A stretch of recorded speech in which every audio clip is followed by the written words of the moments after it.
death of an American cockroach. If God loves us so much, why did he create roaches? Debra mutters to herself as she edges closer to the bathroom, clutching a rolled-up Daily News. She had slipped into her pajamas when she spotted the thing. The dirty creature with the 6 hairy legs and the swishing feelers and the gold flecks on its penis-shaped black-brown head. It was in there. She pushes open the door and gasps.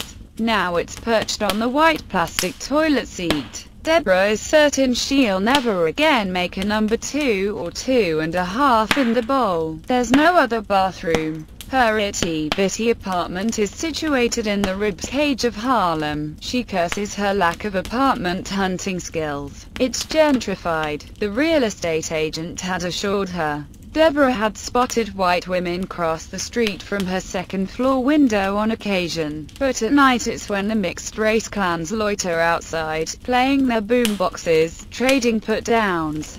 The white boys punctuating their pretentious hip-hop slang by calling each other niggahs, and the black teens laughing along between slugs of their 45s. Yeah, right. Gentrified.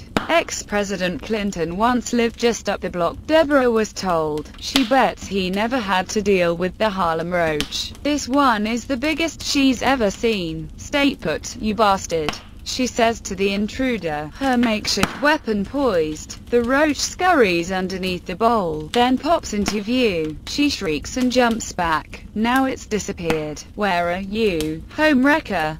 You evil-looking son of a bitch. The thing suddenly bolts towards her and she nearly trips back against the bright yellow sofa. Now it's crawled under it. She skips to the other end of the living room and makes a call from her cell, her back pressed against the peeling wall. Todd, his answering machine. Shit, leave a message. A beep. Go, Todd. You need to get over here a fucking sap. I'm not kidding. Please. She clicks off, shuddering, staring at the sofa across the room. Mice she can deal with barely. Even the so-called German cockroach, the water bug's less imposing cousin, those little ones. But this monster, hidden underneath the sofa, is lying there in wait, mocking her. Debra has to remind herself that Todd, her prized handsome fiancé, will soon take her away from here. Their wedding is just 2 months away. She had met Toddy at the Museum of Natural History, where she works as a ticket printer behind a PC, doling them out to the mostly tourist crowds. What a cool guy. His parents are well off financially and live in Connecticut. Todd's a Yalier, 4 years her junior. Yeah, well, so what? 6 feet even, athletic, with thick brown hair and the bluest eyes. Hitler would have adored him, unclean-shaven. At age 32, Debra thought she would eventually have to settle for a plump, balding guy, pushing 50, with a 5 o'clock shadow passing for today's man's look. Please. Pure luck their eyes had met the exact moment she handed him his ticket. Debra's most striking features are her large green eyes and taut, slender frame. Added to this is her corn silk auburn hair, an eye-pleasing adornment. Offbeat pretty, he had described her during their first date, which was a visit to the museum, the very place she worked for but never dared venture into. The sight of stuffed animals and those creepier crawlies kept her at bay. Todd dismissed her phobia and guaranteed his protection should any of those beasts suddenly come to life and leap at her. So considerate, her Todd, such a good listener. Who'd ever thought such a goofy, preppy-sounding name like Todd could jack up her heartbeat? The age gap? No prob. And the guy can dress.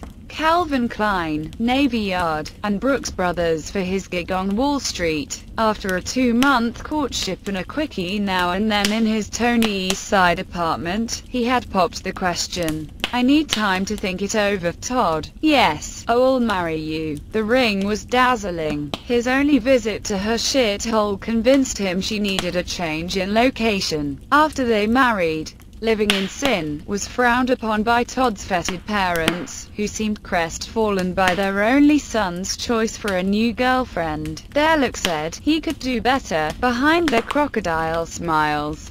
Yeah, stuffy, but well off. Todd loved playing practical jokes. Debra soon learned. The girl I was seeing before I met you, he said.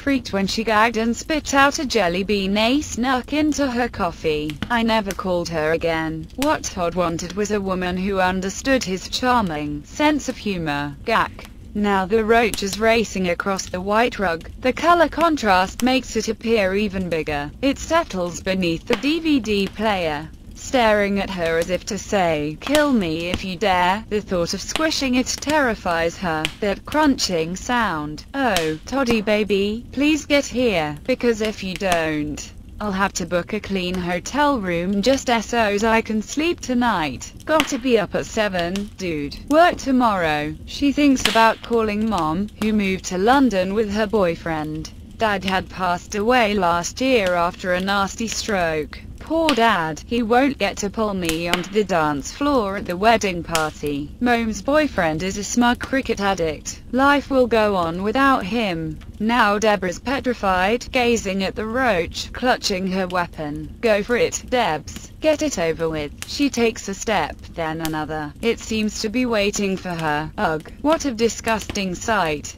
Satan's bug. Oh, but wait, there's a can of Raid somewhere. Shit, it's on top of the player. Why isn't it in the bathroom where it belongs? She suddenly remembers why. She had used the bomb to shoot down a renegade horsefly buzzing manically behind the living room window drapes. The thing shifts and she yelps. She hears the doorbell buzz behind her. Todd. She presses the button, not bothering to ask who it is. It's one flight up, so any second she'll hear the welcome din of ascending footsteps. Knock at the door. She answers it. There he is, my savior. Todd. Oh my freaking God, it's over there. She points with a trembling finger. He frowns. What is? A water bug. Look, over there. See? His eyes narrow, then widen. Oh, geez. It's huge. He squawks. It's the American cockroach. The wah. He turns to her, pop-eyed. Why didn't you tell me over the phone, Deb? He begins shaking uncontrollably. I'm not going anywhere near that thing. Sorry, you're on your own, he says, and throttles the doorknob, about to leave. Todd. He breaks into a grin. Just messing with my girl. She punches his shoulder. Don't do that, you prick. He touches her arm. Okay, stay here and allow Prince Valiant to handle the situation. They're blind. Did you know that? That's what makes them so scary. She hands him the tightly curled newspaper. He gives it back. I'll just stomp on it. She screws her face. Eeyore and remains in her spot as Todd approaches the roach. Use the raid, she blurts. Todd nods and grabs the can. The roach suddenly races straight towards Debra and she slams her head back against the door before hopping out of its range. She jumps on the sofa knees first. The roach stops and Todd spritzes half the spray's contents onto it. Debra curls her lips as the invader flops over on its back, writhing, its legs thrashing crazily like Medusa's snakes. Todd bends slightly to inspect his kill. It's still alive, he murmurs. Well, stomp on it like you promised, Todd. He shakes his head. Nah. I'd rather watch it die. Debra grimaces and recoils on the sofa. Todd, please, will you just toss it out the fucking window?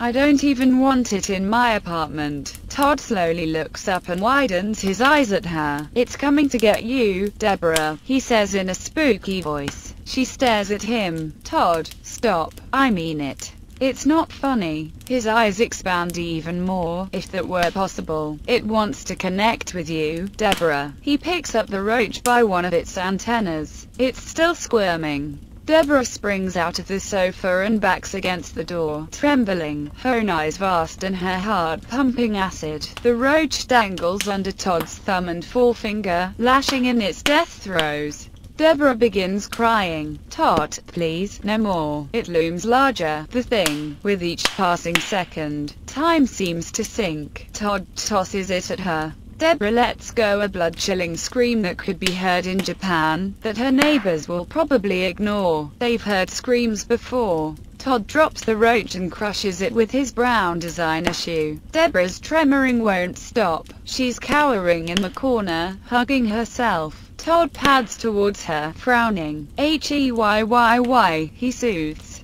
I was just having some fun. She glares at him for the longest time, then slips off her engagement ring. What are you doing? He asks. Come on, Deb. He bleats a suppressed chuckle. She flings the ring at his chest. Get out, she says, cold and flat. Deb, I'm sorry, okay, look at you, you're shaking. Fuck you, get out. He backs up like whoa, his eyebrows arched. Because of what just happened. Are you serious? I want you out of here, she says to the floor. He stares at her and nods lazily. You are one amazing piece of work. You know that. You're a frightened little mouse and I'm not sure I'd want you in my foxhole. He pockets the ring, swings opens the door, and slams it shut behind him. Adios, muchacho.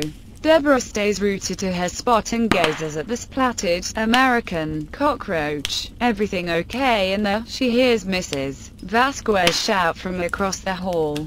Debra has to sidestep the six-legged corpse to open the door. I'm good, Mrs. Vasquez. Thank you kindly for asking. She shuts the door, takes a deep breath, and lickety-split uses a broom and dustpan to scoop up the roach and sling it into the wastebasket. Frightened little mouse, she paces east and west, her eyes scanning the room. Perhaps it was one of those derelict roaches that somehow lost its way and ended up here. She races to the bathroom and plugs up the shower drain. It had to have slithered from out of the last night. She sighs and plops down on the sofa. As for Todd, whatever feelings she had for Toddy have vaporized. Is it possible to fall out of love so quickly? No, I won't kid myself. But Debra knows she could never take him back. Todd needs someone stronger, more in tune with his immature sense of fun. I hope he finds such a girl, Todd. Someone you can play your jokes on. Me, I'll adjust somehow. I'll find a way to adjust. I'll dig my own foxhole. She turns on the TV for comfort. Breaking news. An earthquake has rocked a city in Turkey. Thousands of lives lost. How insignificant her turmoil compared to this. The perspective will change her, she's sure. She will make plans to move elsewhere. Meantime, Debra, expect the unexpected, and whether or not Toddy calls her again, he's history. One less monster to worry about.